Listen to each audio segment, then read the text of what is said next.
বংশকে রক্ষা করার জন্য একজনকে ত্যাগ করা যায়, গ্রাম রক্ষার জন্য বংশ ত্যাগ করা যায়, আবার দেশ রক্ষার জন্য গ্রামকে ত্যাগ করা যায়, নিজেকে রক্ষার জন্য পৃথিবীকে ত্যাগ করা যায়। অনেক সময় এমন হয় যে কোনো একজন ব্যক্তি বংশের ক্ষেত্রে ক্ষতিকর হচ্ছে, ফলে বংশমর্যাদা রক্ষা করার জন্য একজন ব্যক্তিকে ত্যাগ করাই শ্রেয়। কারণ বংশমর্যাদা একদিনে লাভ করা যায় না।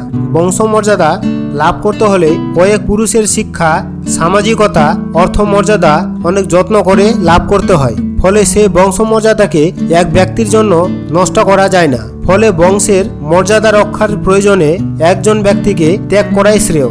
গ্রামের স্বার্থ রক্ষার জন্য পরিবারের স্বার্থ প্রয়োজনের বর্জন করতে হয়। একটা গ্রামের থেকে একটা পরিবারের গুরুত্ব অনেক কম, পরিবারের স্বার্থ অনেক বড়। সেখানে গ্রামের মানুষ প্রত্যেককে বাস করেন, ফলে একটি পরিবারের তুলনায় অনেকগুলি পরিবারের স্বার্থ আগে দেখা উচিত। ফলে পরিবারের থেকে গ্রামের স্বার্থ বড় হওয়াই উচিত। আবার সমগ্র দেশের স্বার্থ ছোট্ট একটা গ্রামের স্বার্থ অপেক্ষা অনেক বড়। দেশের প্রয়োজনে ডাক পড়লে ব্যক্তিকে ছোট্ট গ্রামের স্বার্থকে ত্যাগ করে এগিয়ে যাওয়া উচিত। আমরা সবসময় জানি একের স্বার্থ থেকে দলের স্বার্থ বড়।